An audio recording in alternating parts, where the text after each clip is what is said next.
Last night's Aniplex Fest 2024 was pretty darn good, and for those like myself that couldn't stay up the entire time, there's a smattering of news to go over, so I thought I'd jump on here, give you guys a good little rundown of everything that was actually revealed there, what was shown, and so much more. I think the biggest news of it all is, yes, seeing the Onimai team returning for another anime project at Bind. We also had the creator of Kite is pretty much doing another anime film. We got some dates on Fate Strange Fake. Of course, we got some updates on Puella Magi Madoka Magica, the movie, but so much more, so let's just dive into it. The first thing of note, of course, is Soul Leveling. Yes, they have a new film coming out for Soul Leveling called Reawakening. In true Aniplex fashion, they're going to recap the first season before giving us a little bit of taste of the second season with the first 2 episodes in that film, so sell those tickets before the actual anime airs its second season in January. But there you go. If you're a big fan of Soul Leveling, definitely be keeping an eye out for that. Apparently going to be screening theatrically in South Korea on November 28th and Japan on November 29th. So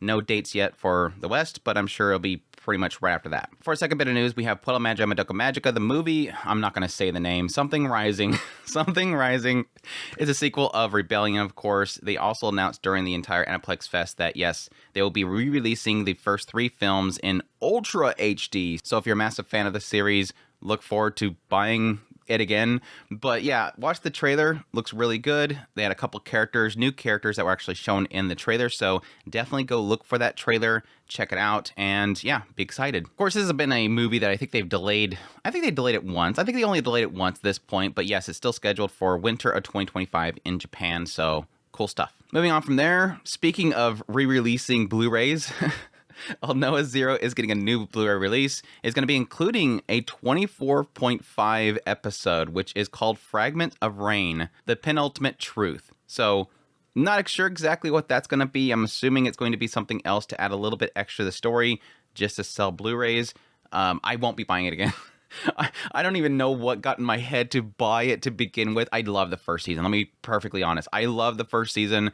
And yes, I bought the second season just so I can have the complete set, but yeah, it's a great first season. It's a great first season. I'm not sure who's after a re-release of it, but I mean, the show looks good. It's good on Blu-ray, so why not? I think I'll probably just download the extra episode. I'm not going to buy a whole thing just to get an extra episode. Moving on, we had a little update on I'm Getting Married to the Girl I Hate in Class. Their whole presentation on the stream was, I don't know who was orchestrating that whole thing, but that was super awkward. Had the 2 actors up on the stage and they're pulling these strips out of this cake, and the girl just looks like she doesn't want to be there.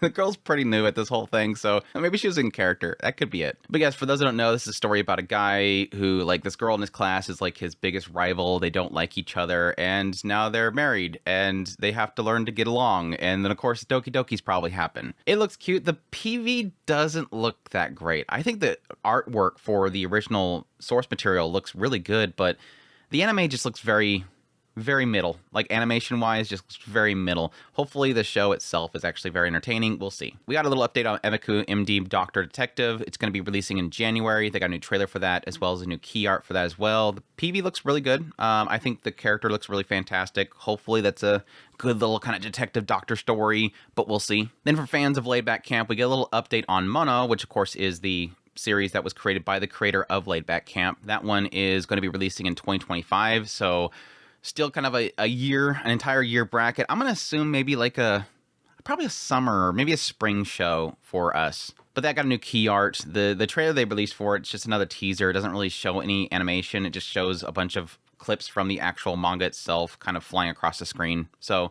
don't go rushing out there to try to find a trailer for it. It's still kind of waiting for that stuff. Next, we got an update for Fate Strange Fake. Sort of. It's getting an episode to broadcast by the end of the year.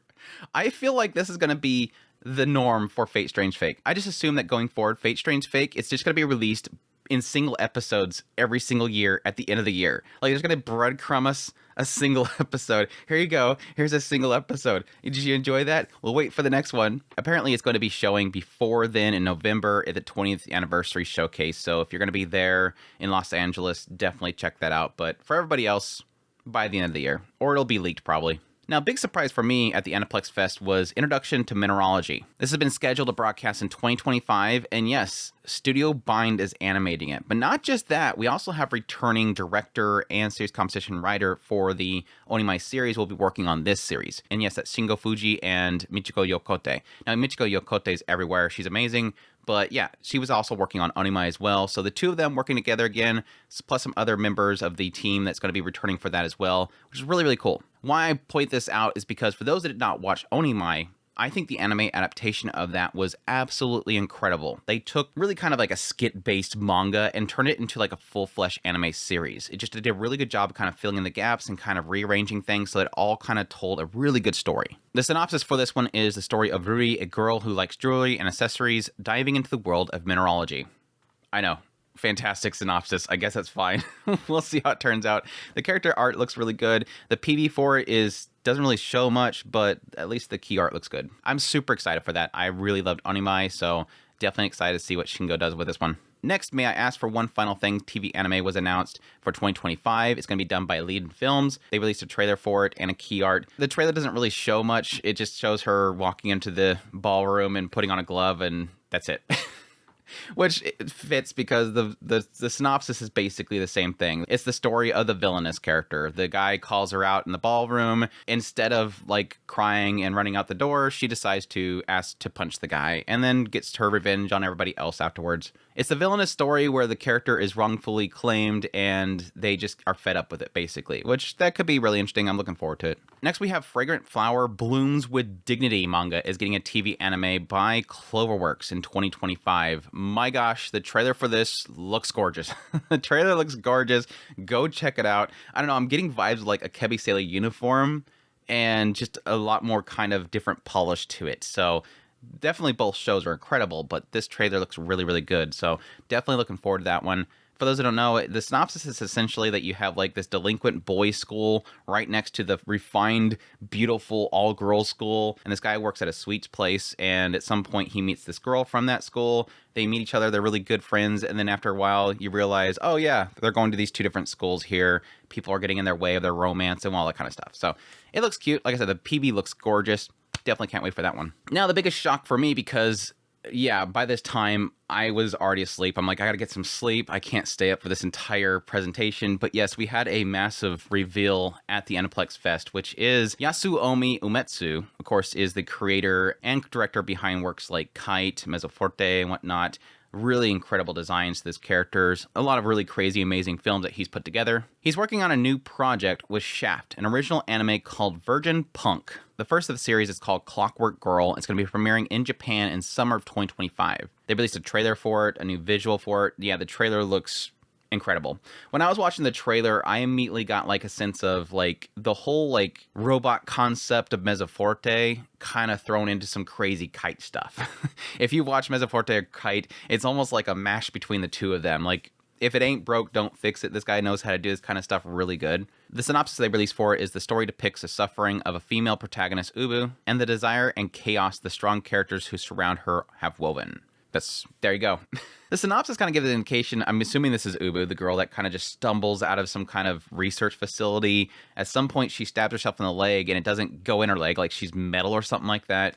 She's jumping around, shooting and shooting. You have some crazy other chick that jumps around a corner and shoots. Another guy looks like he's just kind of orchestrating the whole thing. So we'll see. It looks like a crazy cool action series. Just like I said, like Kite. I mean, Kite, that's what Kite was. Like, if you don't get anything from Kite's story, it's a fun, crazy action with insane visuals. So if you like action series, definitely check that one out. Just make sure which one you choose, because if you don't like naughty, characters inserting things into each other, you got to choose the right one. Because yes, this guy, I don't know if they'll do it for this one as well. This director kind of just, okay, we'll throw a quick sex scene right here. But yeah, Virgin Punk looks super good. Super excited for it. Cannot wait for it. It was, again, probably, besides the whole like Onimai team returning for the whole Mineral show, this was easily like the biggest surprise for me. And finally, the last bit of news we have, To Be a Hero X is scheduled to release in 2025, and they released a trailer for that as well.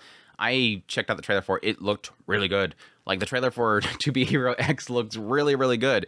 Now, I will say the trailer, I don't know who the hell did the audio balancing at the very end there, but it is what it is. Every now and then somebody messes up in the audio department. It seems to happen more lately. But anyways, that's it. That is Aniplex Fest 2024. There was some other stuff around Blue Exorcist, but I'm not going to claim to know what the hell they're talking out there. They had like the guy bring up the cards and everything, was showing the timeline, and I'm like, I'm glad I never got to that series. I have no clue. Like, we're getting a Fate Stay Night explanation about the storylines and everything, and I'm like, I don't have the mental capacity for that right now. So if you're a Blue Exorcist fan, definitely go check out the news. There is news out there, but that's it for me. That's all I could really kind of muster for the fest itself. It was a good little festival. They had some good music artists on there and everything like that. It was a pretty good show, as much as I could stay awake for it. So definitely check out the full stream. But I hope you guys enjoyed this video. As always, if you did, hit that like button down below. Comment what's the most exciting news out of this whole festival for you. Additionally, if you're new here, make sure to subscribe before you leave. If you like this content, you want to support channel more, links in the description below. Greatly appreciate it if it does. Until next time, y'all take care.